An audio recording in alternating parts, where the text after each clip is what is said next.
I just want to give you a brief introduction to Dr. Coleman.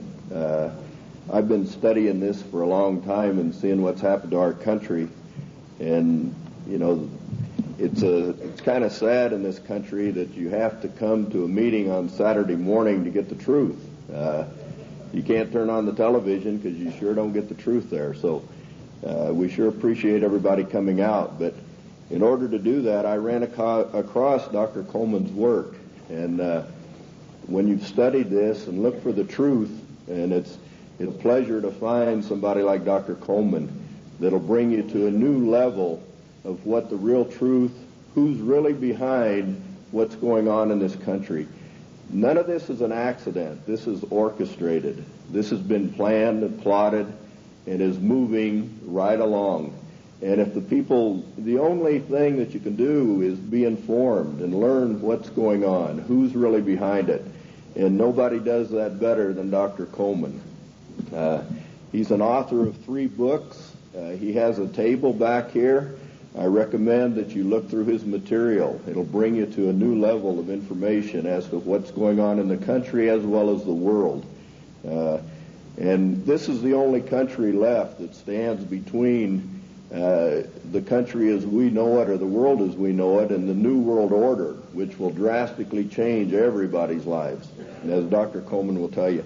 But the big difference between Dr. Coleman and some of the other speakers is he's been in most of the places that we're talking about. He's been in Lebanon, Brazil, France, Italy, Spain, England, South Africa, and all over the U.S. And he did this, in his work. He has first-hand experience with most of the things that are going on here. He studied 5 years in the British Museum in London, also in the Cain Museum in Egypt, where he did research on the Black Plague. And, if you study his work or read his work on AIDS, I think it'll shock most of you. In his investigation, through the congressional records. And the congressional records is where most information is in this country. And he would feel very comfortable, in debating the Supreme Court justice on the Constitution at any time, because our Constitution is basically being walked all over at this time. But at this time, I'd like to bring on Dr. Coleman, and let's give a big hand to him, and we appreciate him.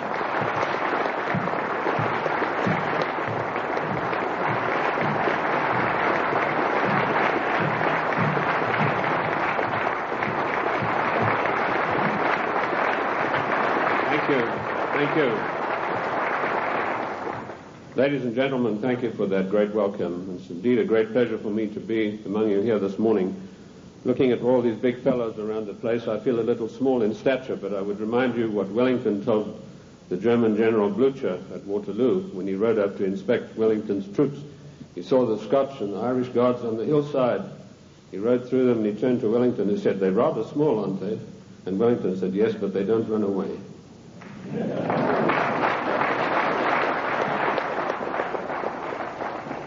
Ladies and gentlemen, I bring you a message of hope, not fear. A message that I hope will galvanize us all into much needed action. The problem is quite simple.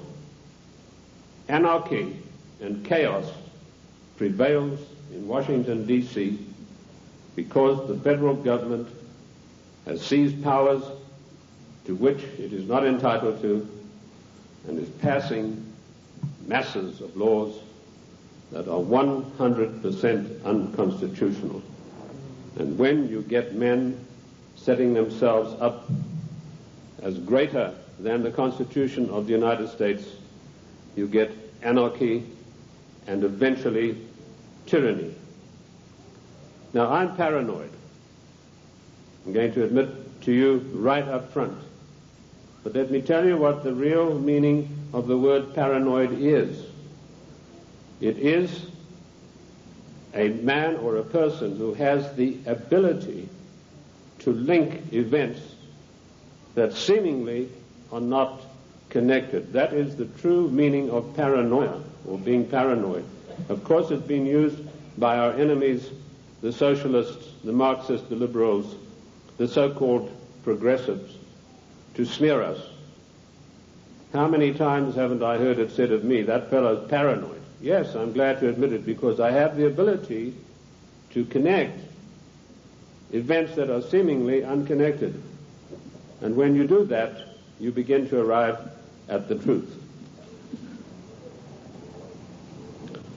It's taken me 25 years to come to the conclusions that I have come to. And I want to tell you that one of the biggest things I discovered in my work was the existence of a supranational committee composed of 300 men. I came across this quite by accident when I was serving in Africa, in Angola, and I was given a series of documents which were only supposed to be handed in to top-level people. They were what we called above the top level of classification of intelligence documents. And there I discovered that whilst I thought I was in Africa fighting against the invasion of the communists, I was in fact fighting to introduce socialist regimes in the black African countries, and that I was actually working for a committee called the Committee of 300, also known in intelligence circles as the Olympians. I'll stop right there, and I want to digress for a moment and tell you the word intelligence has been bandied around a great deal in the United States. I've seen people writing this and that and the other intelligence newsletter. They really have no experience whatsoever.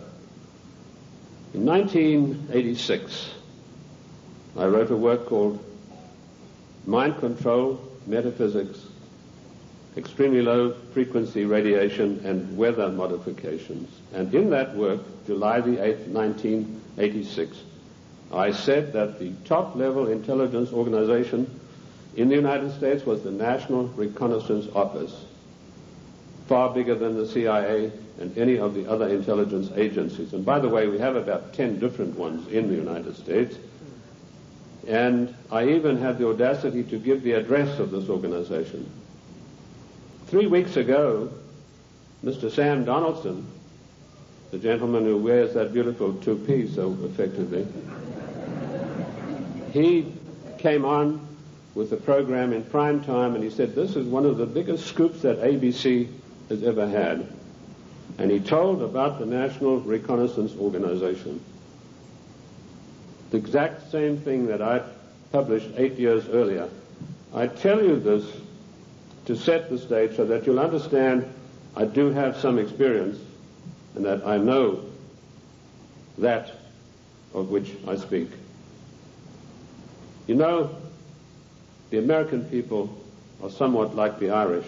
I'm sure you've heard the story of the Irishman who got shipwrecked, and after many days he was washed up on an island, and as he staggered along the beach, some people came out of the trees waving spears, and he said to them, is there a government here?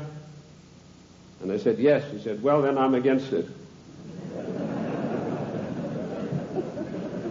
Liberty is based on individual freedom. We are individual people. We are not the mass, so disdainfully referred to by Karl Marx and the socialist writers.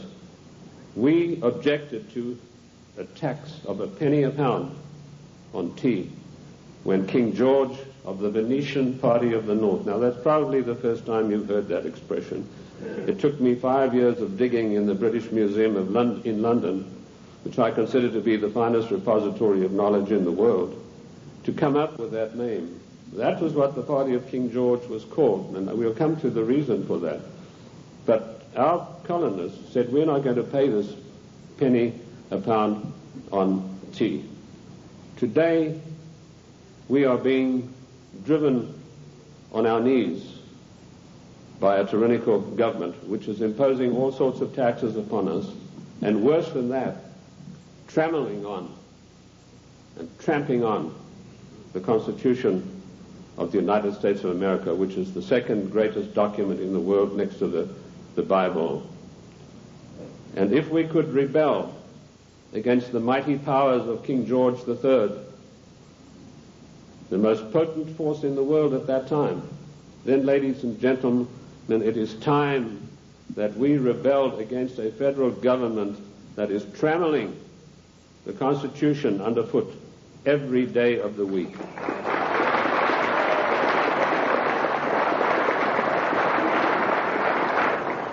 King George III of the Venetian Party of the North did more than that. He sent Adam Smith, a servant of the British East India Company, to formulate a policy which he called free trade.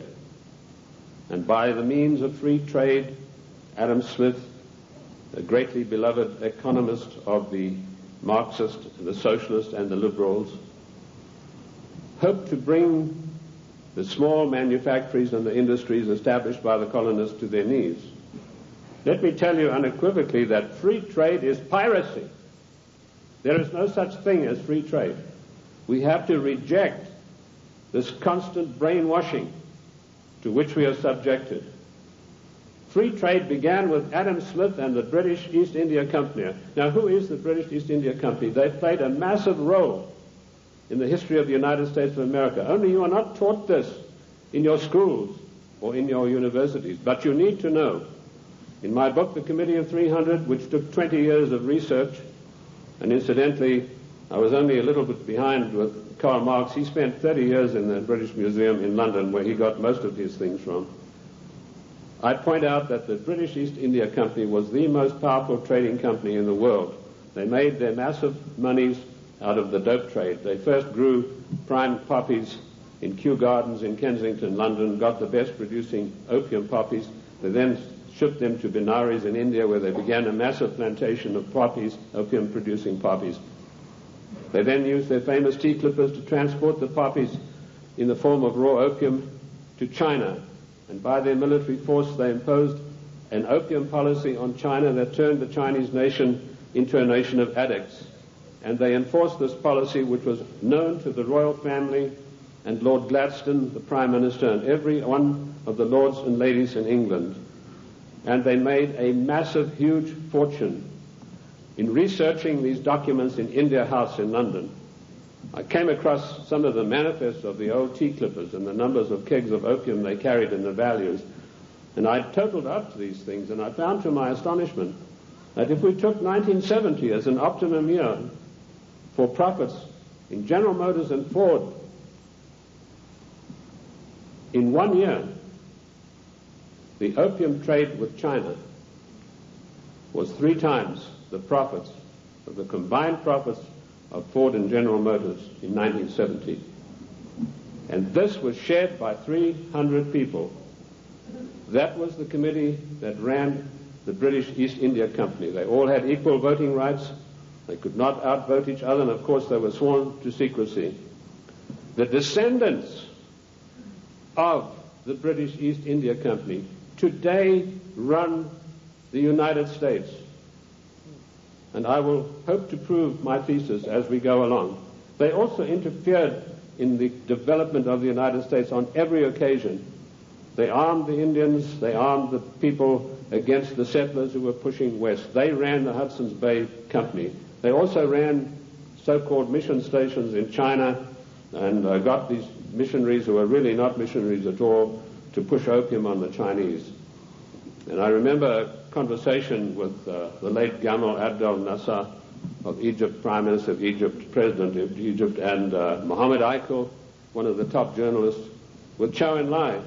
And Chow En-lai told him, he said, you know, the Americans and the British made China a nation of opium addicts, and now with the Vietnam War, it's our turn. We are going to make the Americans a nation of opium addicts. So you can see the influence, the evil, baleful influence of the British East India Company upon the great nation of the United States of America. They were the ones who financed the war. They put up the money for the British troops to buy the Hessian mercenaries and to fight the colonists. Those brave 3%, let me remind you that only 3% of the people took arms and stood up against the mighty army of King George III.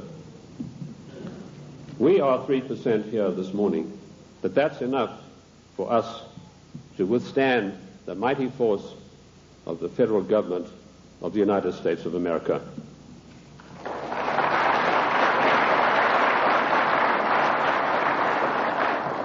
These 300 men in the Committee of 300 still run the world today with an iron fist.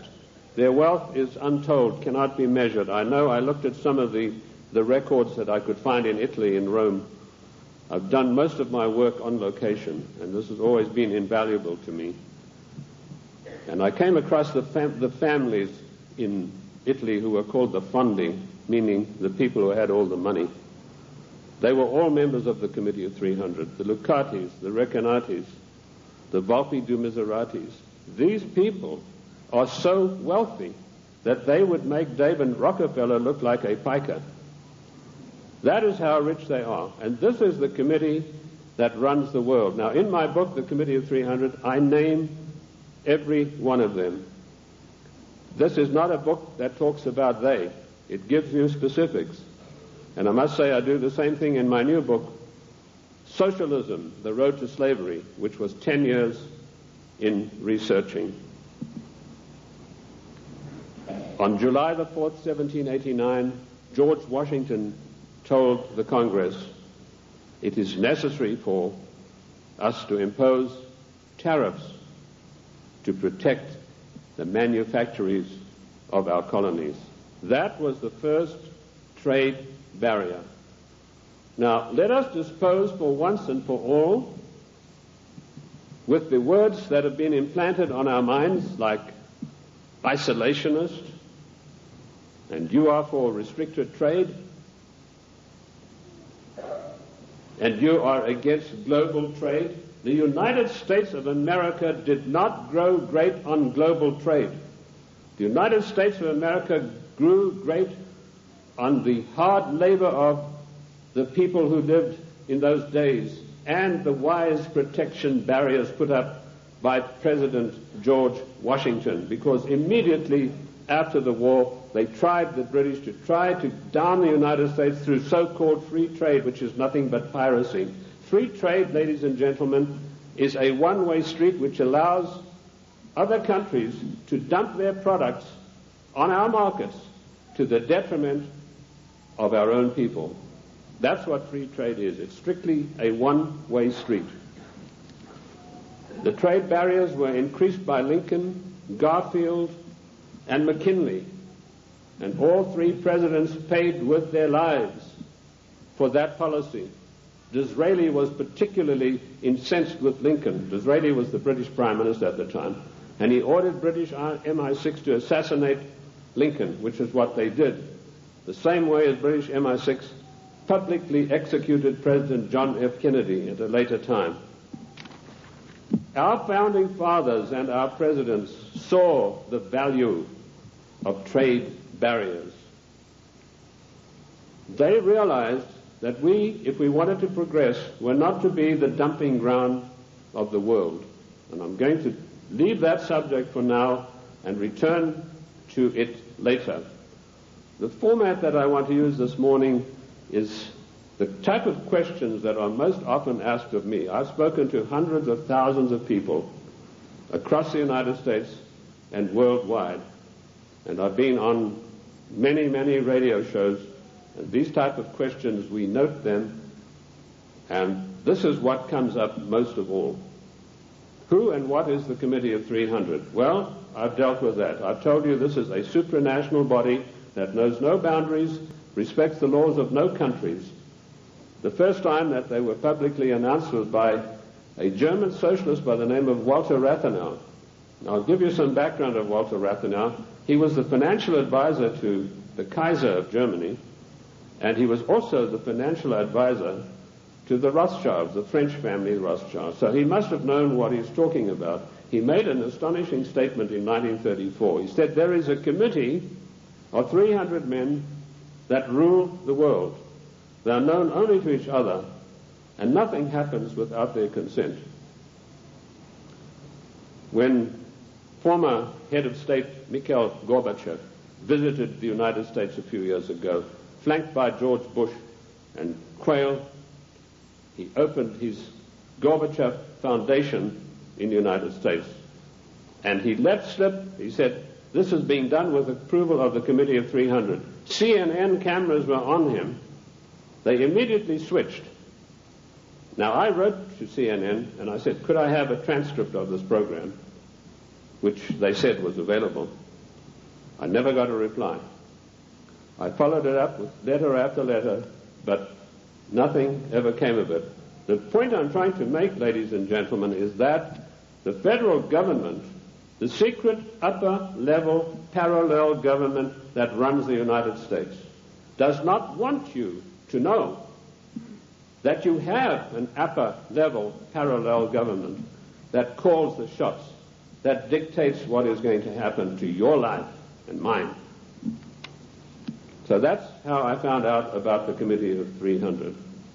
The next question is, what are their goals? Their goals are a one-world government, latterly called the New World Order.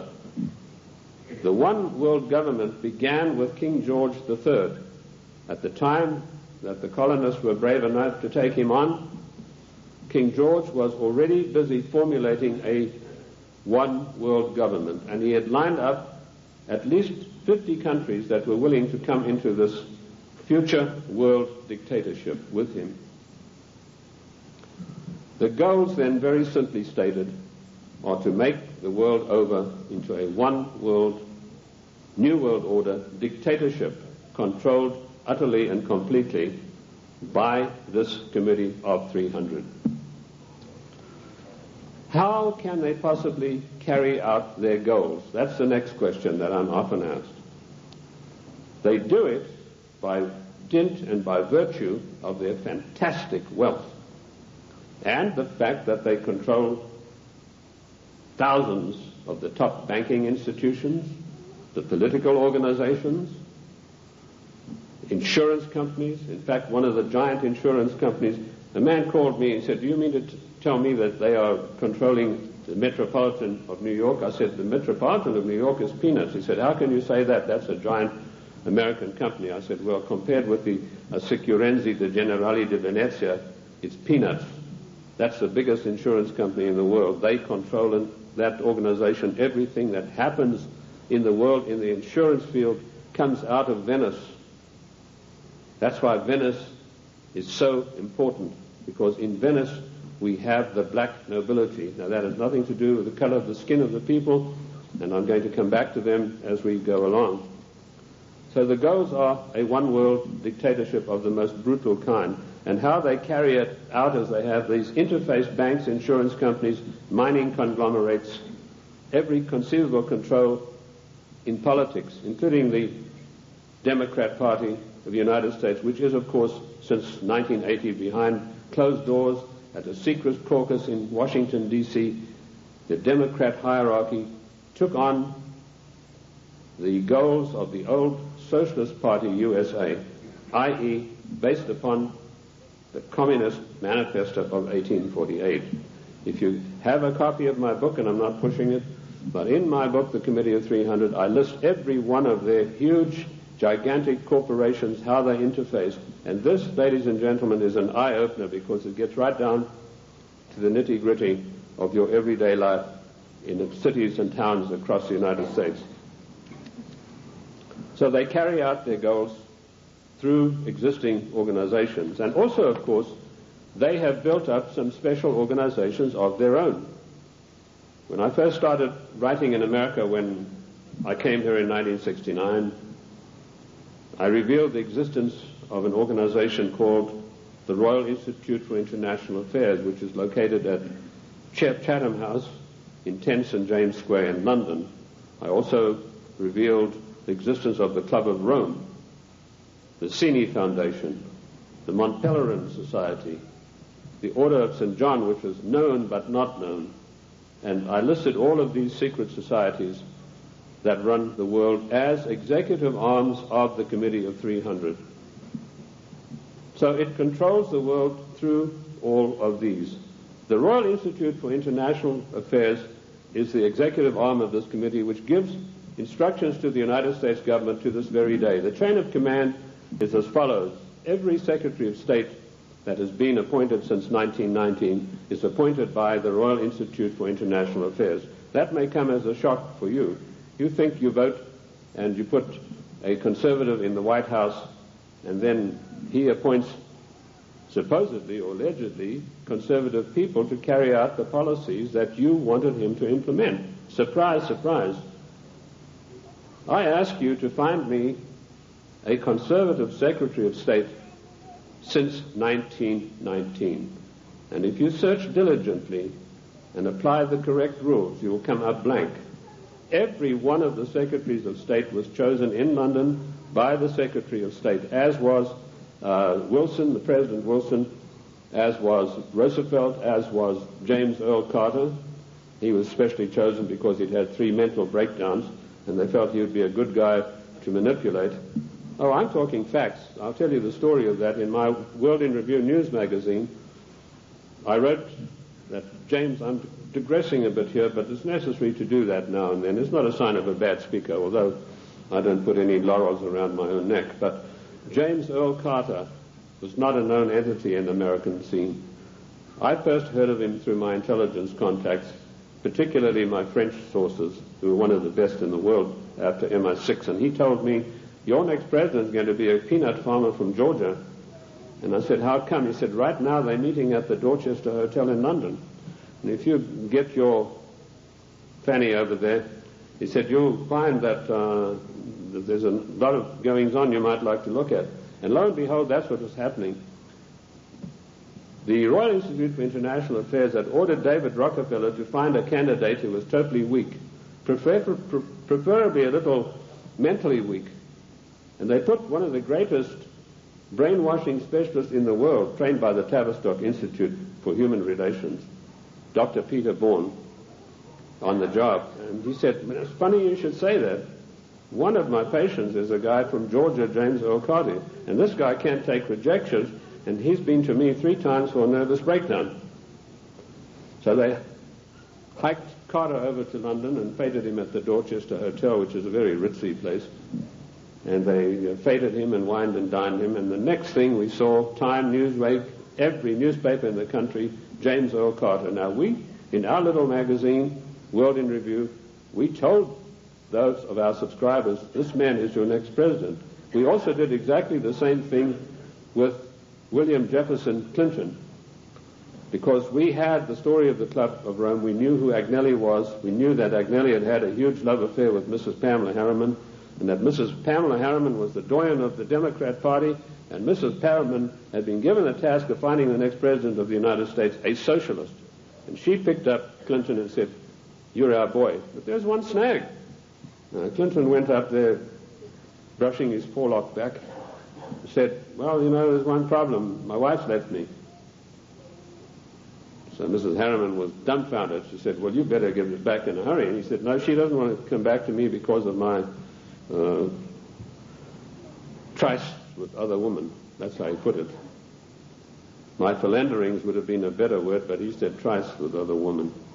So Mrs. Harriman sent for Mrs. Clinton, and she duly came to New York, and she sat her down and said, look, if you want to be the first lady of America with all the attendant prestige and power, you better forget about your husband's philanderings and get right back to him. And that is precisely what happened. And when I heard that had happened, I knew this guy was the next president. And we wrote that in our news magazine. And sure enough, a year later, here came marching into the scene William Jefferson Clinton. So the RIA, the Royal Institute for International Affairs, does control everything that happens in the United States. They give their orders to the Morgan Guarantee and Trust Bank on Wall Street. And the chief executive officer of that organization is Dennis Weatherstone. And he duly relays the orders over to the Secretary of State, whoever that happens to be. And he then relays the orders to the President. There was one exception to this, and that was during the illegal, 100% unconstitutional Gulf War. Now, I'm going to use a word, and I apologize to the ladies for this, but I need to tell you this graphically to illustrate the power that the Royal Institute for International Affairs exercises over the affairs of the United States of America. when George Bush was hesitating and didn't know whether he should get into the Gulf or not, the Prime Minister of Britain, Mrs. Margaret Thatcher, came over to the Committee of 300's headquarters at the Aspen Institute, Colorado, and this is the phone call that she had with George Bush. She said, "George, this is Margaret. Apologies to you, ladies president. Get your ass up here. I've got some orders for you about the Gulf War." And Bush went scurrying up there like a little messenger boy. And the next thing we know, there was this massive outpouring of propaganda to start a war against the nation of Iran, a nation that had never done this country one iota of harm. I use those illustrations in order to give you the extent of the control that is exercised by this Committee of 300. There are many other societies that are operating for the RIIA. The Illuminati, which has been around for many, many years. I've written a work called The Illuminati in America, 1784 to 1994. A lot of people think this is an ancient secret society that's gone away. They think that Adam Weishaupt had a quarrel with the Catholic Church and that's it. Don't you believe it? 13 of the top families in the United States are in the Illuminati today, and they have a big say on everything that happens politically in this country. Then we have the Society of Cincinnati, which I don't think many of you will have heard about. That is an ultra secret society to which every president of the United States is forced to belong, including our so-called conservative presidents. And I point this out to you to show you that it doesn't matter who is in the White House. This Committee of 300, through the Royal Institute for International Affairs, through the Council on Foreign Relations, exercises complete control. But their strongest arm is called the Club of Rome. Now, when I first heard of the Club of Rome in 1969, I immediately began my investigation. And as Ken told you, all of my investigations have been done on location. Every one of them. The Club of Rome is one of the most insidious, baneful organizations in existence today, which has done intolerable, immeasurable harm to the United States of America. This Committee of 300 told a man called Aurelio Pecci to form this Club of Rome with the main object of bringing down the industries and the agricultural development of the United States. He immediately wrote a paper in which he said there are too many people on the earth and that the United States, with its industrial development, its agricultural development, is responsible for this curse of overpopulation. And he picked up the documentation for his work from Lord Bertrand Russell, a senior statesman of the Committee of 300. And Lord Bertrand Russell had written a work called The Impact of Science on Society. And if you can ever secure a copy of that book, which I doubt you'll be able to get, you will see in there that he said the world is grossly overpopulated and we have to get rid of at least half of the world's population, and it doesn't matter how we do it. So the Club of Rome was instituted and organized to start an attack on the world's population using the United States as the whipping boy. And they came up with a paper called the Zero Growth Post-Industrial Plan for Industry and Agriculture for the United States of America. 3 days after that plan was accepted as official United States policy by James Earl Carter, I was able to, through my intelligence people, get a copy of this insidious document. Basically what it said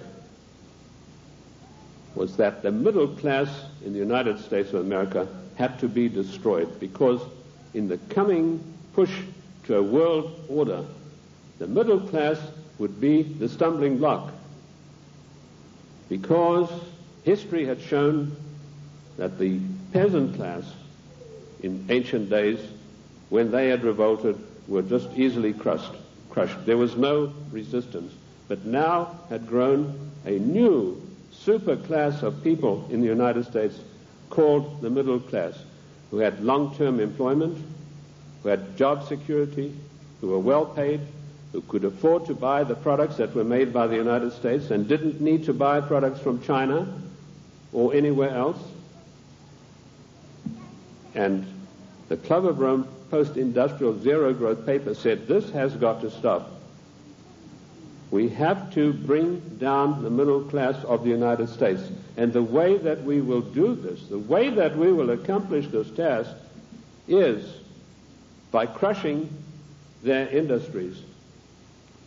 In 1980, based on this report, I wrote a small work, a booklet, called The Death of the United States Steel Industry. And in that I told of a French aristocrat by the name of Etienne d'Avignon, and I'm sure there's not a single steel worker in America out of a job who's ever heard of this man's name.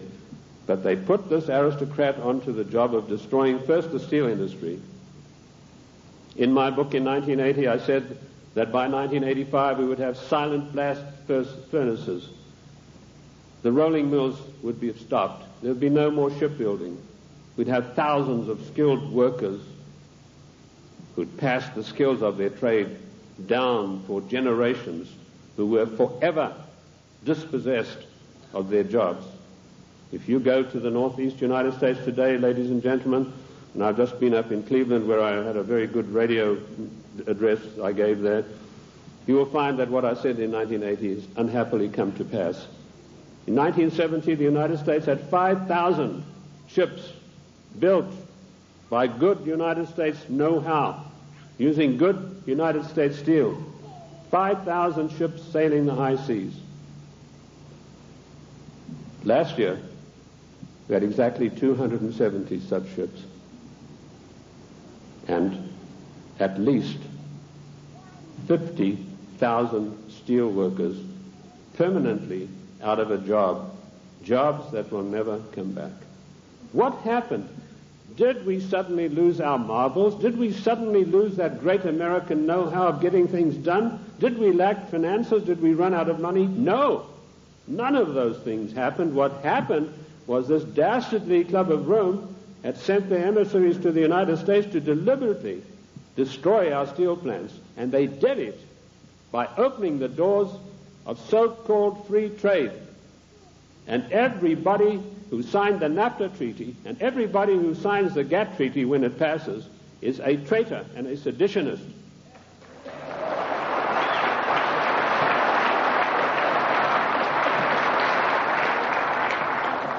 Our mighty steel industry is destroyed. Our shipyards are silent. Our skilled workers are permanently without a job. And if you don't believe me, get the report of the Club of Rome. You know, when I came out in 1969 with my report on the Club of Rome, nobody had ever heard of it. And people, when they got it, said, oh, this guy's paranoid. There's no such organization. It's probably something to do with the Catholic Church. Well, surprise, surprise, 25 years later, last year, the Club of Rome celebrated its anniversary, and Alexander King, its chairman, stated, the American people henceforth must get used to the idea that they will never, ever again in their lifetime have full employment. What a scandalous thing that our government is fully cooperating with this organization built up by the Royal Institute for International Affairs to destroy the middle class of the United States and to add to the policies of global genocide. And that brings me to the next question. What is the Global 2000? Once again, when I heard about this policy, it was 3 days after it had been accepted by the United States government as its official policy. And the Global 2000 was a blueprint for mass genocide produced by the Club of Rome. Basically, what the Global 2000 calls for is the destruction of half of the world's population by the year 2050. Hence the title 2000. They built a case based on Bertrand Russell and H.G. Wells' findings that the world was going to be overpopulated, would be a terrible place to live in. That was picked up by a fellow called Robert Strange McNamara, and a stranger individual you're not likely to meet in this world. And this Miller had a conference of all the leading bankers about 12 years ago, and he said the biggest menace facing the world today is the American middle class and overpopulation. He linked the two together. And he said, by the year 2050, this is the state of the world. All of these unfed, unwashed people, no jobs. He said, do we want to live in a world like that? So the Global 2000 was a genocidal plan to take care of the people of the United States who don't have any jobs and who, like Alexander King said, are never going to get their jobs back, and the masses of people in other nations. That is why we had the sudden appearance of AIDS. When I was in the service, I was told there's a CAB experiment, that's chemical and bacteriological warfare experiment, going on in Sierra Leone, in Africa.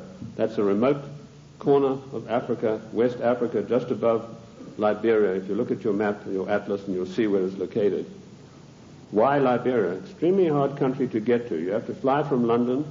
That's the only way you can get there. You land on an island, and then you've got to take a ferry across to the mainland. And, of course, all people taking the ferry are heavily scrutinized. And I managed to work my way. I was told the Americans were doing the CAB experiment. I managed to work my way to within striking distance of a small mission station. And what I discovered was that these blacks were coming in from the bush to this mission station with broken arms or an ulcer on the leg or something like that. And they were ostensibly being treated there, but they were dead by the evening. What was actually going on was that a laboratory had been set up using Lassa fever virus. Now, at that time, Lassa fever was one of 4 viruses that could jump the human-animal barrier. And it was a deadly virus. They were trying to create a virus that could be mass-produced and it could be sent out through the World Health Organization to get rid of millions of people in the world. But the Lassa fever virus proved uncontrollable. It killed 3 scientists who were working there. So the orders came from Washington, burn the place to the ground, and that's exactly what they did within a radius of 100 miles. They bottled up some of these viruses they'd been experimenting with and took them back to the Centers for Disease Control in Atlanta. There they began again, but again they escaped and killed 3 more scientists. So they incinerated the whole laboratory, sealed it off and incinerated. The same experiments are now going on in Harvard University right now. But they're not using the Lassa fever virus. That has proved to be too tough for them to handle. Instead, the United States government gave millions of dollars to the United States military chemical and bacteriological warfare establishment at Fort Detrick, and they began experimenting with the AIDS virus. I knew about the AIDS 3 years before the word ever came out in the world, in the United States particularly, because of my field work in Sierra Leone. The British government used their Porton-Down CAB facility.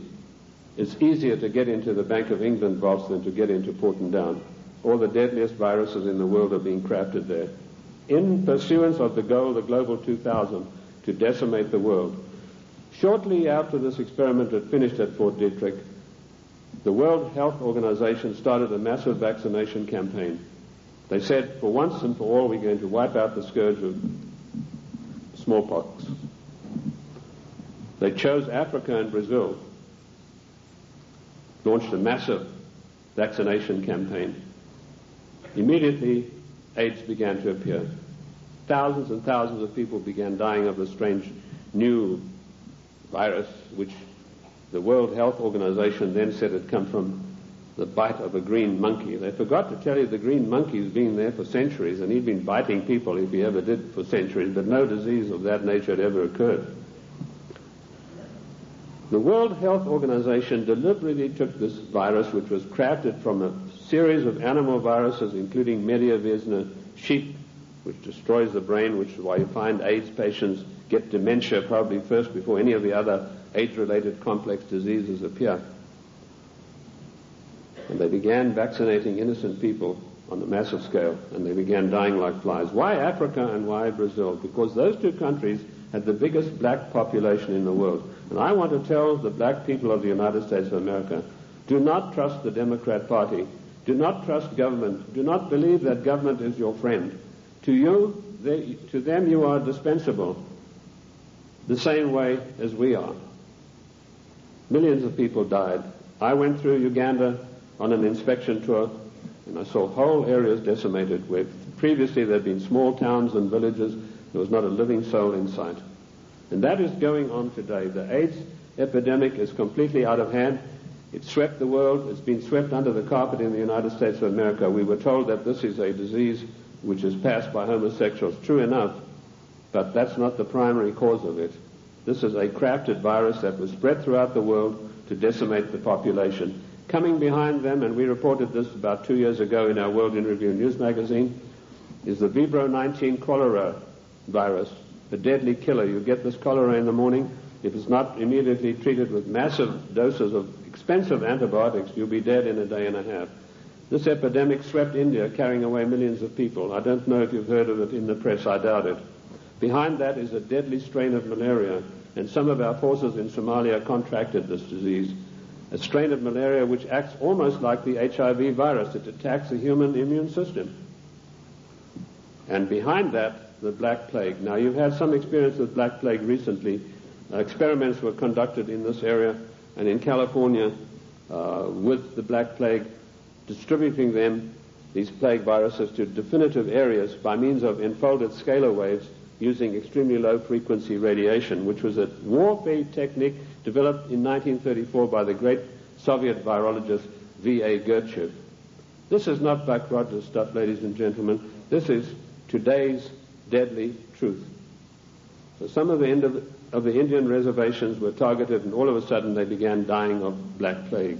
And then we were told, well, the harvest mouse droppings are responsible. Well, the harvest mouse has been doing his droppings for centuries, but none of them got the Black Plague before that. But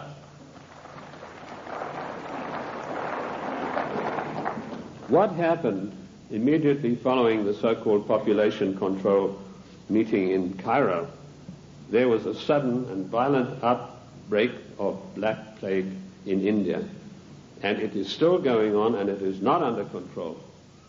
This is all part of the Global 2000 mass genocide plan. I know something about the Black Plague because in my research in the British Museum I discovered that the black Venetian nobility had none of their families or members had ever got the Black Plague. Yet the Black Plague, as you know, swept through Europe and killed half of the population of Europe. But none of their families ever got it. So I began seeking for the answers, and I found them in the Cairo Museum. So people said, well, how come, if these things are true, how are they going to protect themselves? They being the Committee of 300, their servants and their families, they have a means of protecting themselves by certain types of herbal compounds mixed with sugar. And they also have, of course, the protection of extremely low-frequency radiation, where using the technology developed by the great virologist Gertchev, who proved that every living thing on this earth has a vibratory cycle, and he was able to measure the vibratory cycle of various deadly viruses, and by vibrating them double their cycle, he would kill them instantly. So that's one of the defensive weapons that these people have got that will kill the plague if they ever get it. The same technique, of course, will kill cancer cells. But the medical profession, run by the Rockefeller family and all the pharmaceutical companies, do not want you to know this, because when you go into the doctor, he's going to write you a prescription for a chemical drug. There's no chemical drug benefit out of extremely low-frequency radiation vibration. No profit to these people. So that's the Global 2000. Decimate the world's population and particularly hit hard the United States middle class. How are they financing all of this stuff? They're financing it through the Fondi, who I mentioned to you earlier, the Venetian black nobility. Now, why are they called the black nobility? They're called that because of the vileness and the evilness of their deeds. These families date back to the 11th centuries, the Locatis, the Recanati. They were called, and the Guelphs, by the way, I'll come to them, they're particularly interesting. They were called that because of the evilness of their deeds. They make Lucrezia Borgia look like a Sunday school teacher. They had so much money, which is the outcome of the drug trade, the years of investing, the years of gaining control of every mining, mineral, gold, oil, natural resource of the world, that they can afford to finance these things. So the black nobility are the ancient aristocrats of Venice and Genoa, and they called that because of the nature of their deeds. The black Guelphs were one of the worst of them. Now, interesting enough, the Queen of England, Queen Elizabeth II, is a Guelph. She's not a Windsor. This was a title that was evolved in 1935 by her father to put researchers off the track. I like to include myself in that category, although I wasn't doing it then. I was much too young to be doing it, but he didn't like that certain people were getting hot on the track of who this royal family actually was, and so this was put out that they are the House of Windsor. They are not. They're the House of Guelph, and it's important for us to know that, because every time there's a financial crisis, it follows a meeting of the black Guelphs upon the Royal Britannia yacht of the Queen of England, which anchors off the coast of Venice, and all the world bankers meet over there and say, now this is what we're going to do to country X, this is how we're going to control this worldwide situation, and then they go off and give their orders to everybody. So that is the way it is done. I told you earlier that they controlled the United States. Even in the days of President Lincoln, they had him assassinated on the orders of Disraeli, and they then, of course, in later years, were able to elect one of the worst socialists we've ever had the misfortune to suffer under, Woodrow Wilson. Wilson was elected by a ploy. Of course, they got Teddy Roosevelt and the Bull Moose Party running as a supposedly third candidate to siphon votes off so that Wilson could be elected as a socialist president. Now, our eyes have been fixed on Moscow. We've been led down the garden path, ladies and gentlemen. All of the time we've been looking at Moscow, and we've been told what demons they are in Moscow. Rightly so. But all the time this was going on, the Trojan horse of socialism in Washington, D.C. has been stealing our country away from us. And in my book, Socialism, The Road to Slavery, I give you a full and factual description of exactly how this was done. In 1898, the Fabian Society, a socialist organization, sent Ramsay MacDonald, Prime Minister of England, to the United States to spy out the land. He came back and he said, there are two things in the way. You have a very strong middle class and you have the Constitution of the United States, both of which have got to be destroyed before we can socialize America. The first step they took was getting a socialist president in office in the form of Woodrow Wilson. Woodrow Wilson was controlled out of England by Sir William Wiseman, head of the North American desk of MI6. Now, in case you don't know MI6, it is the most powerful and the oldest of all intelligence agencies in the world. They taught the CIA. They taught the Vatican intelligence. They taught the French intelligence. They taught the Mossad. They taught the Cheka. Captain Hill of MI6 went out and set up the Mossad. And Captain Hill went to Russia and helped the Bolsheviks set up their single-cell apparatus. Sir William Wiseman was the controller of Wilson through Colonel House. Now, who is Colonel House? He was an unknown person who emerged out of Texas. His father served the Rothschilds during the Civil War, and he emerged out of the war as the only person in Texas who'd made any money. And House was sent to Washington in order to control the first socialist president, and he took his orders from Wiseman, and House lived but a few blocks away from Wilson, and above him, Wiseman had an apartment. And that type of control is not gone. It is still here to this very day, right now, as I speak to you. Other questions? Give us some examples of what you're talking. How do we know that what you're saying is true? I'll refer you to the great soldier son of the United States of America, General Douglas MacArthur, a great patriot, a great warrior, a great Christian. When Douglas MacArthur was in Korea, he and General Stratomayor of the Air Force devised a plan that would have put China out of action for the next 50 years. He submitted this plan to Washington, an arch-socialist, one of the most vilest creatures who ever walked this earth by the name of Dean Rusk, immediately summoned the President of the United States to a meeting in Blair House. And he said, Mr. President, we have seen the plan submitted by General Douglas MacArthur, and there's no way in the world that you can allow him to implement this plan. And Truman said, why not? He said, you know very well that anything that relates to China has to be cleared by the Royal Institute for International Affairs first. And he said, they don't want you to do this. And MacArthur was not allowed to carry out his plan. And 50,000 sons, beautiful Americans, were slaughtered on the battlefields of Korea needlessly because of orders from the Royal Institute for International Affairs. And that same institute is controlling President William Jefferson Clinton to this day. MacArthur was eventually bowler-hatted on the orders of the British government. I mentioned earlier the death of John F. Kennedy. Given the methods that are well known in intelligence circles of how to get rid of bothersome people, it would have been a very simple matter to make it look as though Kennedy had died of a heart attack or some other natural cause.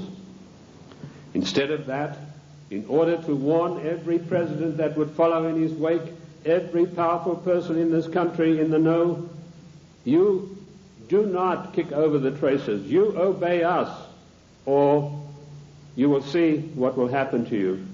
Kennedy was publicly and brutally executed in a plan carried out by British MI6 under the control of Sir William Stevenson and his lieutenant, a Canadian citizen by the name of Major Louis Mortimer Bloomfield. Now, you won't get that in any of the accounts of the Kennedy assassination. You'll find it in my book, The Committee of 300. You'll also find it in my monographs about the Kennedy assassination. Who are these people? Sir William Stevenson ran American intelligence throughout the Second World War out of the RCA building in New York. His second in command, a Canadian citizen, Major Louis Mortimer Bloomfield, ran Division 5 of the FBI counterintelligence. You want examples of how Britain controls this country? I have given you them. I've also told you that every Secretary of State since 1919 is selected by the Royal Institute for International Affairs on the orders of the Committee of 300. Why is this? We go to these conventions and there's all the hoopla in the world. The balloons are flying, the straw boaters are in the air. Bush has been elected conservative president. Reagan has been elected. What happens in reality? The Secretary of State, who's charged with carrying out the policies, subverts each and every one of them. You show me a Secretary of State that has acted in the best interest of the United States of America since 1919, and I will give you the only money that I've got in the bank, which is about $1,500. You're welcome to it, because I know that you will not be able to do that. Every Secretary of State has subverted and acted in a treasonable manner towards the people of this great country. And when they haven't done it directly, they've done it through surrogates like Lachlan Curry, who ordered the military to jettison a shipment of arms destined for the great Chinese leader Chiang Kai-shek, to jettison overboard these arms in the Indian Ocean. And that's exactly what they did. We think that we elect our presidents. Ladies and gentlemen, we do not elect our presidents. They are selected for us long before we'd even heard of them. And I've given you 2 examples this morning of how this is done. The 300 office at Aspen keeps a tight control over every political event that takes place in this country. And it was this office, through Margaret Thatcher, that ordered President Bush to violate the Constitution of the United States of America and to violate his own personal oath to uphold the laws of the United States by sending our troops to the Gulf War against Iraq, a nation that had never done us any harm. And we did it by the dirtiest of dirtiest tricks. We got the daughter of one of the Al-Shabaab clan, there are over 400 of these people, and these are the most degenerate, disgusting people that you'd ever come across. The ruler has 140 wives. He doesn't have them all at the same time. When he gets tired of one, he says, I divorce thee 3 times, and she's gone. When the Iraqi troops came in there and they turned it over to the Red Cross in Geneva, 140 marriage certificates. This is the man that your sons and your daughters are propping up today in Kuwait in a most illegal manner, in violation of the Constitution of the United States of America. And Bush did a Texas two-step around the Constitution. He did not get the mandatory declaration of war. I'm not a lawyer, but I've studied the annals of Congress, the congressional globes, and the congressional records for 25 years. And in those pages will be found more wisdom, more in-depth information about the Constitution than you'll ever get from any law school. Anyway, most of the law schools have professors far to the left of Marx, and they don't know anything much about the Constitution. I talked to a few people, one lawyer in Congress. I said, what do you know about the Constitution? Well, I got one semester of law when I was at law school, and in that was something about the Constitution. Our Constitution is not even taught in the United States school system. Isn't that an utter shame and a resounding disgrace? Bush sent the troops.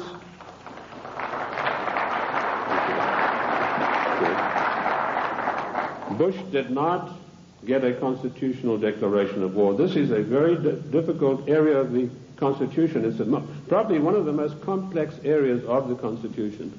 It's a 5-step process that involves both houses making separate declarations, then joint declarations, then the army has to be informed, and then the public has to be informed, and then we have to be told whether this is a private war or a public war, i.e. whether all the armed forces are going to be employed or only one branch. In so-called police actions, the President has 45 days to use only one branch of the service. Bush violated his oath of office by going to the United Nations, to which we do not belong, and getting them to give him a so-called color so that he could send our troops to the Gulf. Our troops to this day are in the Gulf illegally, in violation of the Constitution of America, and we're still paying for it. The story that the Gulf states put up all the money, you go and ask the General Accounting Office, as I did, how much money have they paid? We are still paying for the Gulf War, and now we've got another huge bill to meet, billions of dollars, for Clinton's fantasies, to go out there and support this disgusting Al-Shabaab clan. I don't know if you know the story of Kuwait. It's really a horrendous one. I don't want to get into that too much, but that land was stolen from the Iraqi people by the British imperialists. They came in and drew a line through the sand right through the middle of the most important oil fields that had just been discovered, the Rumelia oil fields. Thenceforth, this is going to be called Kuwait. And they brought up these tame sheikhs from Bahrain and put them in as the rulers. And since then, they've been stealing the oil off Iran, and the proceeds go to the British banks in the city of London for the Committee of 300. They're just doing the same thing now in South Africa with the gold. That's part of their tactics to gain control of all natural resources through the world. I also touched briefly on Giovanni Agnelli and Mrs. Clinton and how she had left her husband, and Pamela Harriman. Pamela Harriman, for her duties in getting Clinton elected, was given a plum job as ambassador for the United States to France. And this is what happens to the traitors. Patriots are punished and traitors are rewarded. Dennis DeConcini, who voted for the giveaway of our property in Panama and who voted for the crime bill and every other obscenity that is passed by the federal government in violation of the Constitution, he's now going to get a plum ambassadorship when he retires, on top of his huge pension of something like $200,000 a year. I've been asked whether Clinton will stay the full term. Yes, he will. Clinton will stay the full term because he's been given a job to do, and that is to pass certain far-reaching socialist measures. And he's been very successful in doing that with the help of so-called Republicans. I personally am not in favor of political parties. I'm like George Washington. He said, political parties are baneful, and in the long run they are harmful. What happened in NAFTA? A so-called conservative, Mr. Newt Gingrich, who I wouldn't trust as far as I could throw him, went out and acted as the floor manager, as the party whip in true parliamentary style, and he whipped up 132 Republicans, so-called, to support NAFTA. And no doubt he will do the same thing with this dreadful GATT treaty, which is coming up in a vote in the lame duck session. So he's going to run, and I'll let you into some information which I just got a few days ago from French intelligence. Clinton would not be able to run on his record or anything that he's done or anything meritorious. So what he's done, he sent emissaries, and this is the first time you're going to hear this. You might hear it in 1996, but this is the first time you're going to hear this now. He has sent emissaries to Iran to dig and promise huge sums of money to any of the Iranians who will come up with the actual documentation of the scandal where our prisoners were kept there until Reagan was elected the president.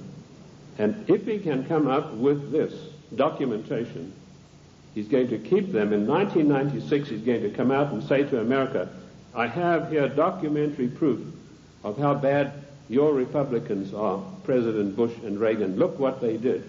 And on the strength of that, he hopes to run in 1996. That's what he's doing now. He's taking the money that he's not entitled to, and he's using it to bribe the Iranians to come up with these documents. I don't know that they will, because I think they like him even less than I do, and that's saying a lot. What is the Clinton agenda? Clinton has been instructed to socialize America, and let me tell you that the enemy in Washington is more to be feared than the enemy in Moscow. I've said this for years. What does socialism do? It forces changes upon people that they do not want and do not ask for. And we've seen how dangerous that is when we look at the programs that were supposedly programs invented by the United States government and by the presidents. A man called Stuart Chase, an arch-Fabian socialist, wrote a book called A New Deal. Frances Perkins, who was the first female socialist cabinet minister appointed in the United States in the Roosevelt administration, she got hold of a copy of this book and she ran to Roosevelt and said, look, this would be a marvelous program for you. So in the 1932 Democrat and by the way, don't call them the Democratic Party because they are not. We are a confederated republic. We are a constitutional republic.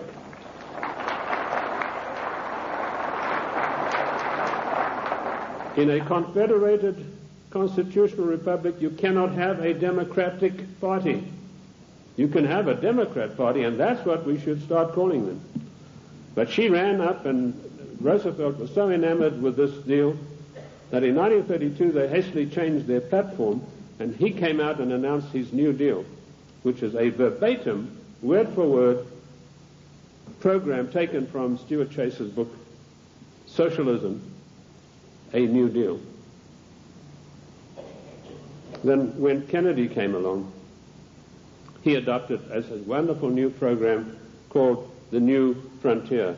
That just happened to be a book written by Henry Wallace, another Fabian socialist writer. Word for word, The New Frontier was co-opted as Kennedy's program. Then when Johnson came along,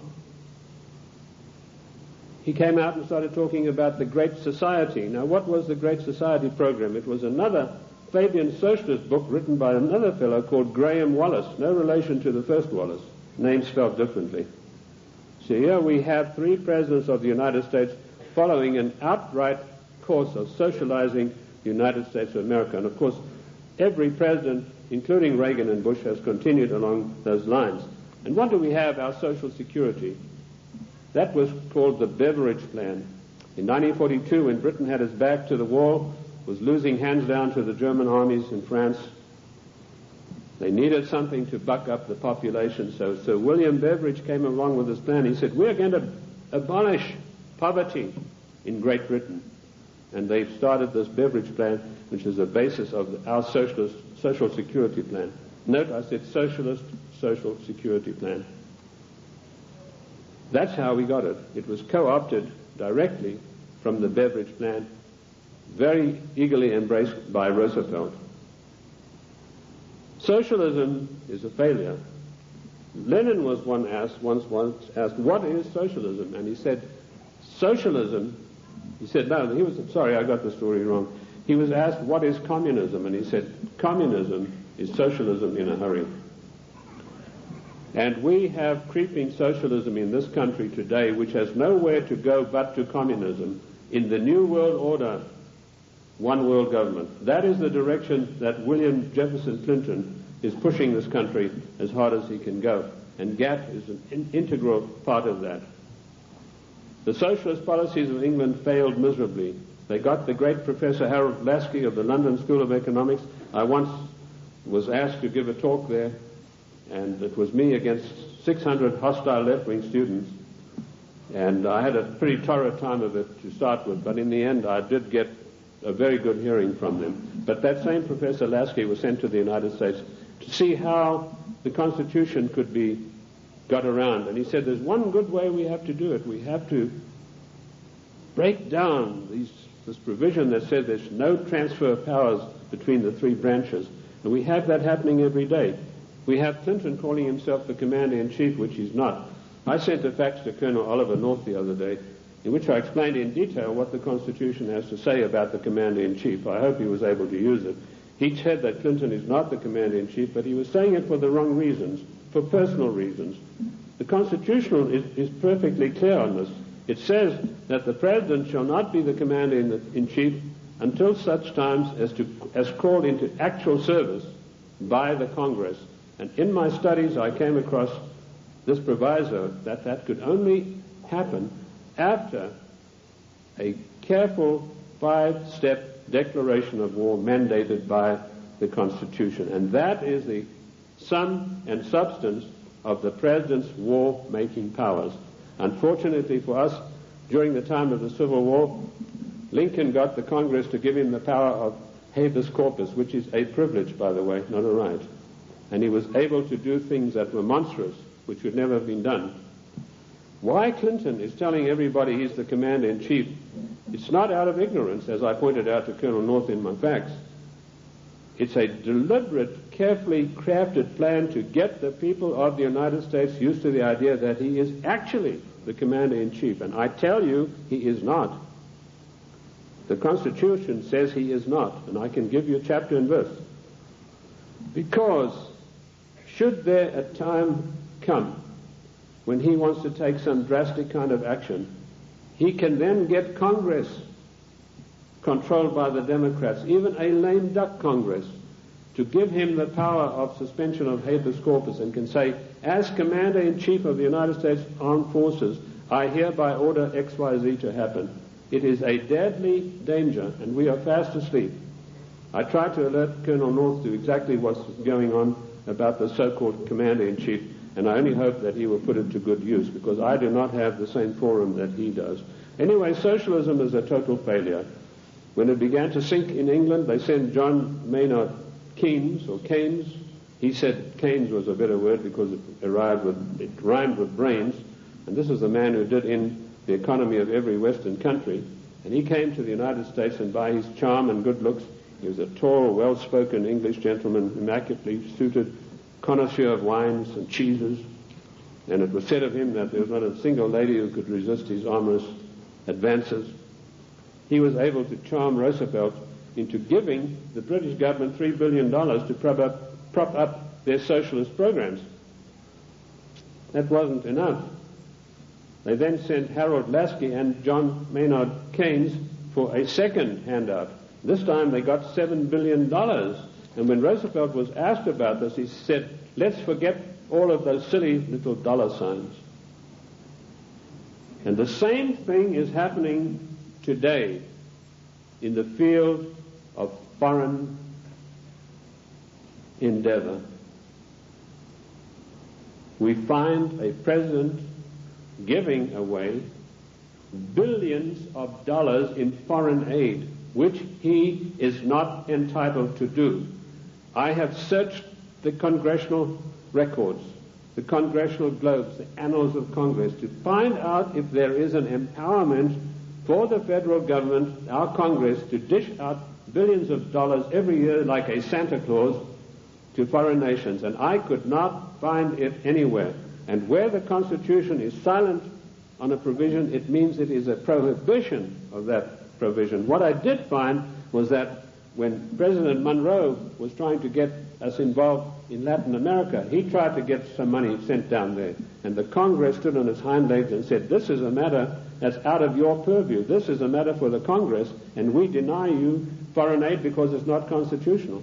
And that is what set Monroe at variance with the Congress. If you know his history, he spent his entire life fighting the Congress over that issue. Nothing has changed. The Constitution of the United States is immutable.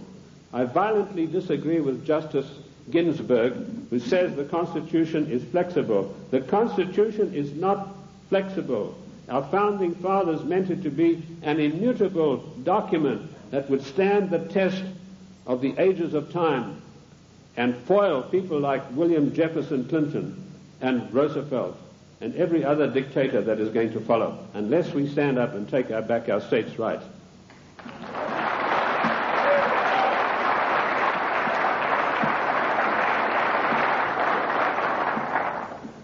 What is the political future of the United States? I told you that we are being forced into a one-world government, new world order, by the use of the word democracy and by the use of the word global trade and free trade. There is no such thing as free trade. The United States made itself great by its own manufacturing abilities. We had our people fully employed. We had our people who could buy all the products that we made. We did not need global trade. If people wanted the privilege of selling on our markets, they had to pay customs tariffs. And did you know that up to 1913, all the money that it took to run the United States came from customs tariffs? We had no income tax. And in 1913, we had a surplus of $5 billion after all our bills were paid. Now comes Socialist Wilson, and the first thing he does, he calls for a joint session of Congress, and he said, we've got to stop this isolationist. Ladies and gentlemen, this word isolation is a smear word. It's intended to deceive you. We do not need global trade.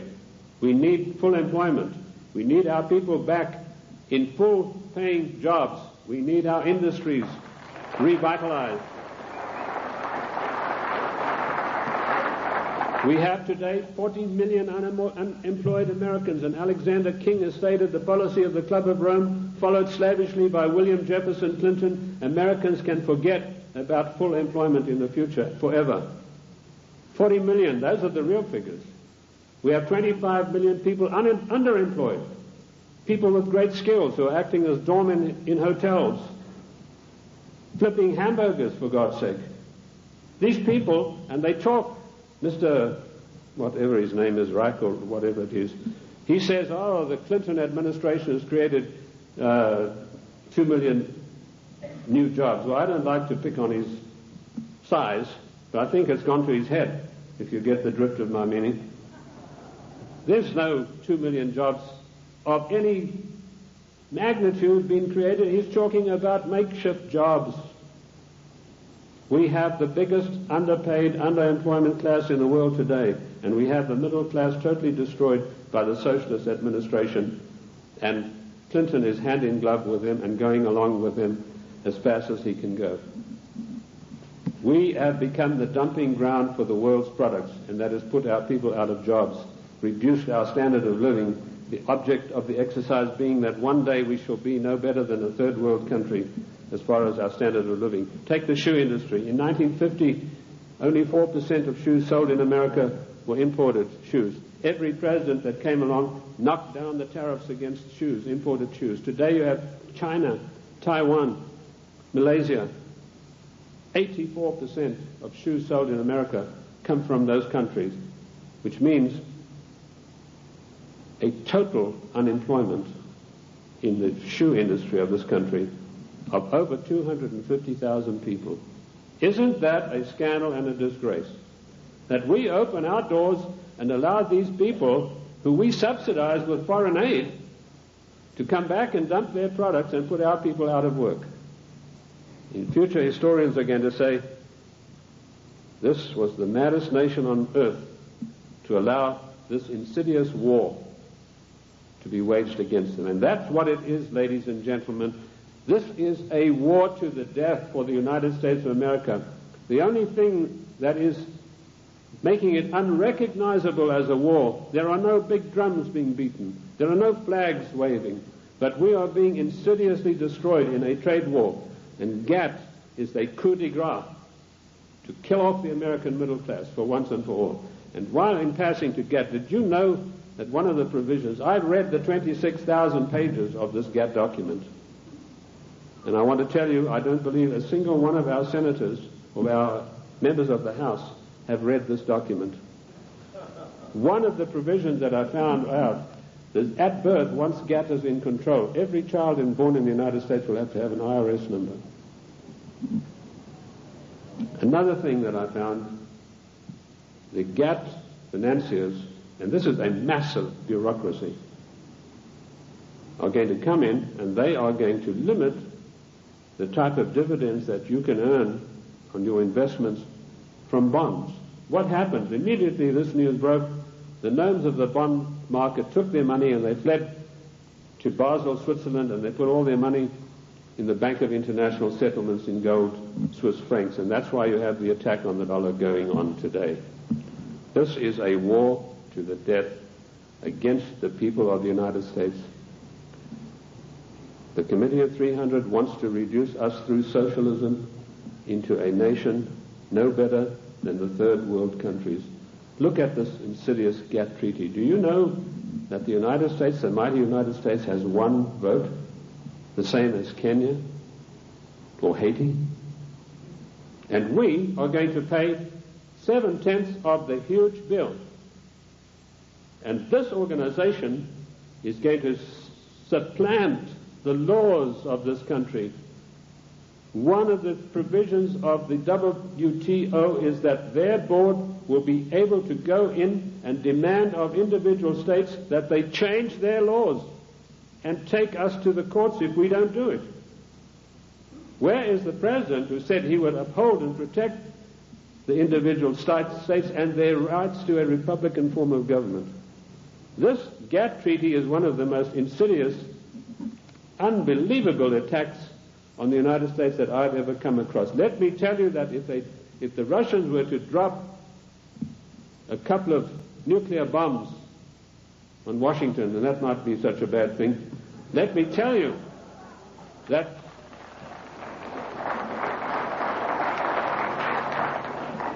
they could never hope to do the damage that GATT is going to do. Ladies and gentlemen, you have to marshal every one of your resources. This GATT treaty has got to be fully debated. Once before, twice before, we were forced by the one world government, new world order into far-reaching situations that affected the national life and the character of our people without a national debate. The first one was the so-called United Nations question mark treaty. In 1946, this treaty was forced through the Senate by an exercise of arbitrary power. Arbitrary power is forbidden by the Constitution. Yet you have Comrade Dictator Mitchell, the leader of the Senate, saying he's going to allow about 2 days to debate GATT, which is 26,000 pages of documents. That is an exercise of arbitrary power. If we had any men of guts in the Senate, so-called conservatives, they would walk out en masse and say, we are not taking part in this effort to denigrate and destroy the Constitution of the United States of America. And you can imagine what an effect that would have.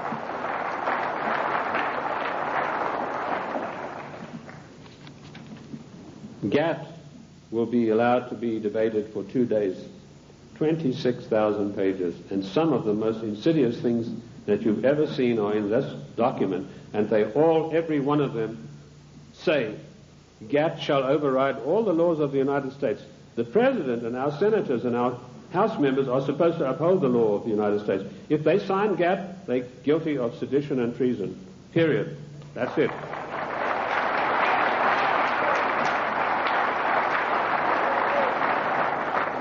This came as a natural outflow of the United Nations Treaty. I found there that 5 senators, listen to this for a disgrace, ladies and gentlemen, 5 senators actually read this United Nations document. Again, it was 53,000 pages long. 5 senators, and they had 3 days to read this document, and it was then rammed down the people of the United States. I want to tell you that we do not belong to the United Nations. One of the greatest constitutional scholars it was ever my great pleasure to speak with was the late Senator Sam Ervin, who told me there's no way under the noonday sun that we could ever have joined in the United Nations. We did not join the United Nations, and we do not belong to it now. I've written a little work called Is the United States a Member of the United Nations? And you'll find in there I give you chapter and verse constitutionally why we cannot be. 1965 we had another national calamity without a national debate. The Democrats reformed immigration.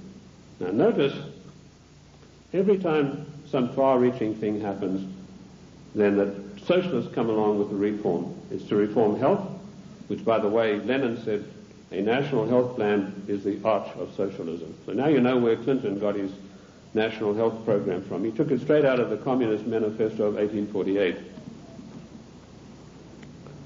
They were not satisfied with immigration as it was. The bulk of the people came from those who were related to the Jeffersons, the George Washingtons, the Davy Crockett's. They were not satisfied with that. Without a national debate, without asking the people of this country by your leave, the Democrats in 1965 forced through an Immigration Reform Act that totally changed the face of the United States and will totally change us. And one of the architects of that was the same Dean Rusk, the swine who stopped MacArthur from bombing the Chinese back to the Stone Age, and, of course, Nicholas Katzenbach. I want to give you some statistics. Now, people have accused me, they said, you are a racist. First of all, the word racist is a very modern smear word. If you look in the dictionaries in 1919 onwards, it did not exist. What they really mean to say is you are a racialist, i.e. a person who's proud of your race. I'm not saying this against any group, any nationality. I want to show you how the socialists, without our permission, without a national agenda, without a national debate, will change the face of the United States. In 1984, the people from traditional immigration stock made up 74% of the total population. By the year 2080, less than 100 years from now, we will make up 39.5% of the population. And it goes on. The Hispanics were 9.4 in 1980. They'll be 15.4. The Asians, 2.4, will be 13.3 of the population. In other words, the traditional Americans of the Davy Crockett, George Washington, the people Monroe said would make a real contribution to America, will be in the distinct minority. And this is thanks to the Democrat Party, who in 1965, without by your leave of the people, changed the rules. And now they've got us blindsided by concentrating on illegal immigration. Illegal immigration is nothing. That's a small problem. The legal immigration that was authorized in 1965 without your permission, that's where the big problem lies. These statistics were provided to me by a man called Lee Bouvier, who was one of the leading advisors to a former INS official. And of course we know that abortion is another way in which the population is being diminished. I have challenged judges all across the country to show me in the United States Constitution, where is there provision for abortion? And I've yet to see. Oh, they say in the Fourth Amendment. Don't you believe it? The Fourth Amendment has nothing to do. It doesn't mention the word abortion. And where a word is not mentioned in the Constitution, it is a prohibition of that word. There's no such thing as free choice. This is a communist doctrine brought to this country by a woman called Madame Koleman. Madame Koleman you've probably never heard of, but she is the inventor, the author and the finisher of NOW and NARL and abortion. It's all in my book, Socialism, The Road to Slavery. Where do we stand now? I told you that we're in danger because the separation of powers mandated by the Constitution are being broken up every day. You now have the idiocy of Clinton having line item veto. That means if he doesn't like something, he can go and veto just that line that he doesn't like. That is breaking down the separation of powers forbidden by the Constitution. Also meddling in trade. The President has no right to be meddling in any treaty whatsoever.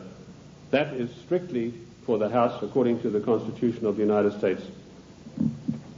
And I've dealt with the Commander-in-Chief situation already. We need to understand the seriousness of the Commander-in-Chief.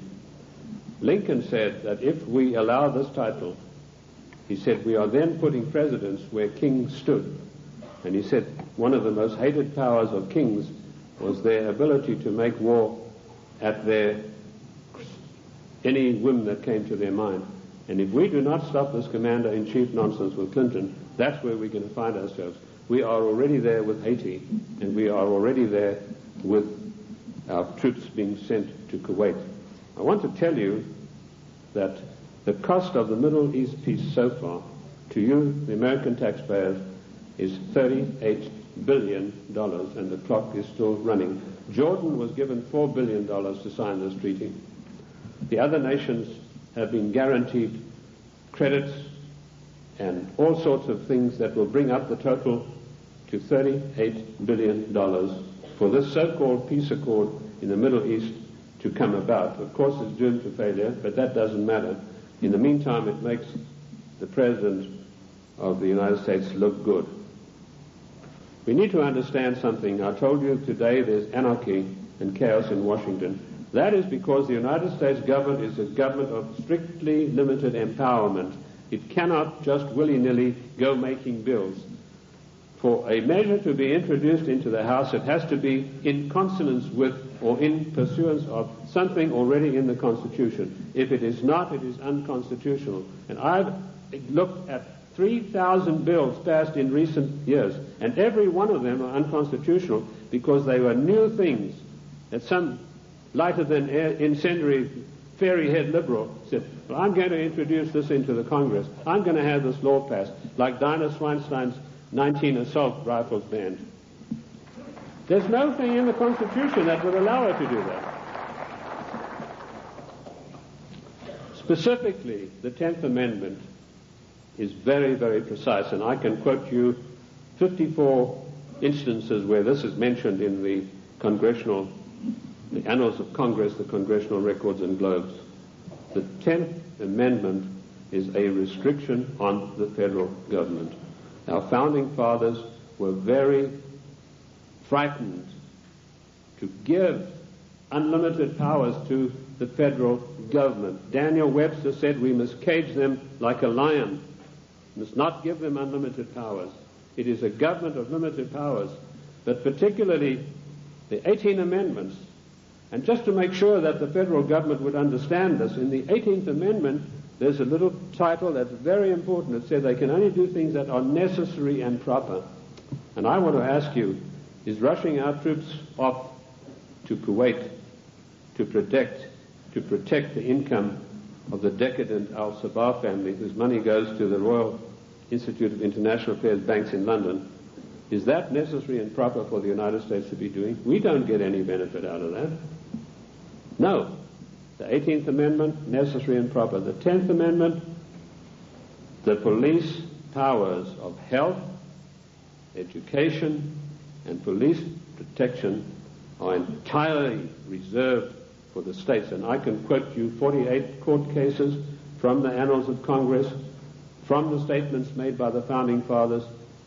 Those powers were never surrendered to the federal government. Therefore, the federal government has no business interfering in health matters, national health plan, no business interfering in crime bills, that's a matter for the states, and no business interfering particularly with the Second Amendment. I was in New York the other day on a radio program, and a very irritated, angry lady said she was a professor of law from Columbia. She came in on the program and she said, "You don't know what you're talking about."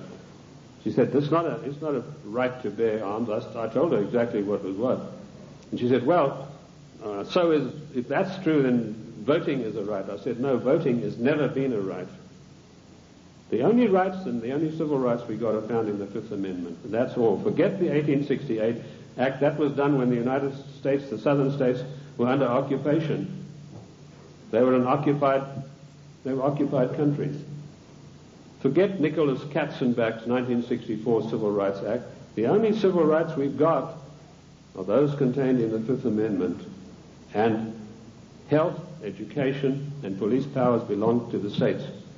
Mrs. Swinstein has no right passing a bill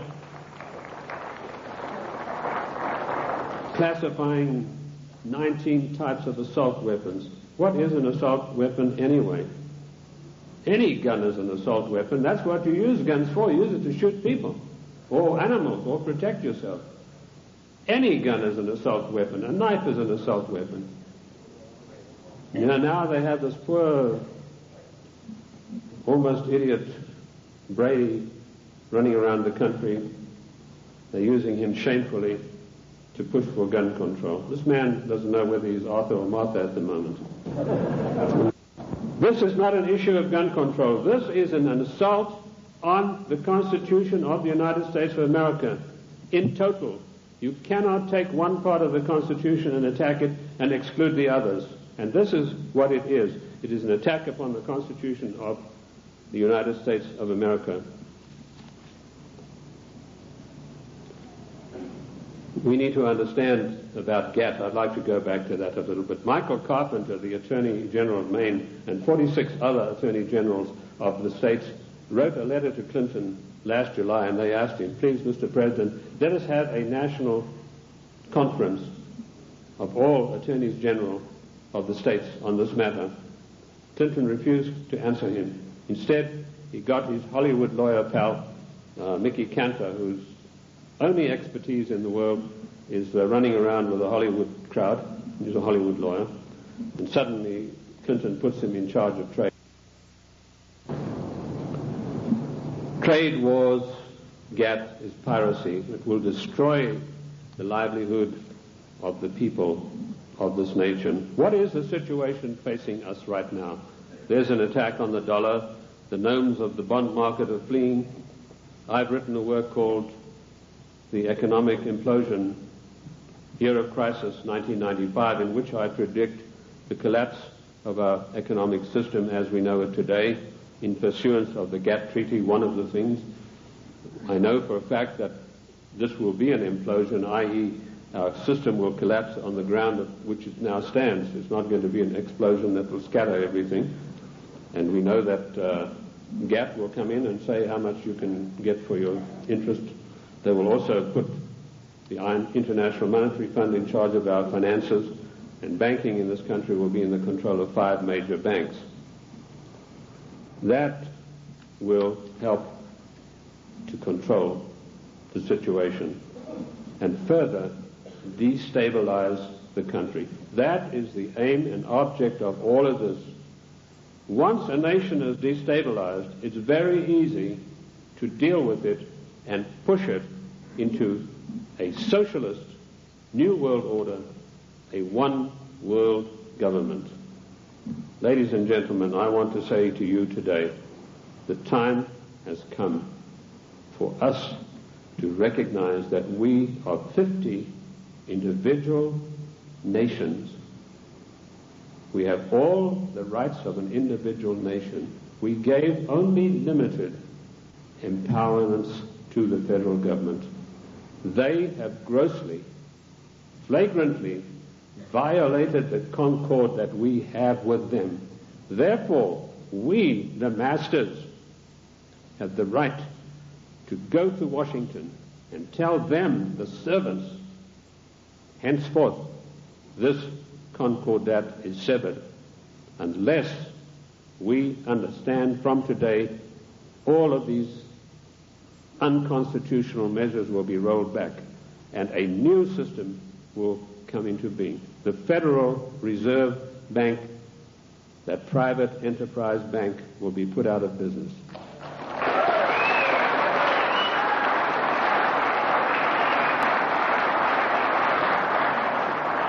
Ladies and gentlemen, this is not anarchy.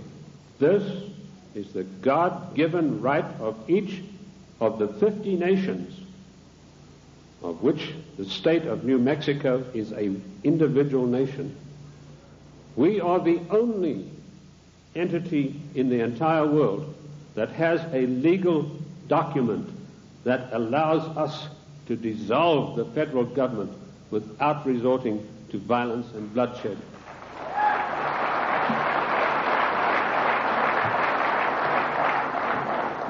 Ladies and gentlemen, I can tell you from my own experience that I have seen a rising tide in this country in the last 5 years. And I say to you today, in my closing remarks, let us catch the wave. My own plan is to form an organization, a foundation, if I can get people with money to back me, where I will teach what I've learned from the Constitution, what I've gleaned from the annals of Congress, the Congressional Globes, and the Congressional, to maybe 100 educators, lawyers, if you will, other people who are interested. Teach them what I know, which is enough for them to confound the Chief Justice of the Supreme Court of the United States, not to mention those fairy heads we have in the House and Senate. They, in turn, will spread across the land, teaching others, and they, in turn, will teach others until we have a grassroots movement that is spread across this nation of people who really know, not just to recite the Constitution, but know all of the provisions, the ins and outs, the nuts and bolts, who, when somebody like Mitchell says, we're going to give 2 days for this gap treaty to be debated, 1 million people will demand and tell him that you, sir, are exercising arbitrary power and you shall not be allowed to do this, and quote the Constitution. We could do that with every one of these unconstitutional measures.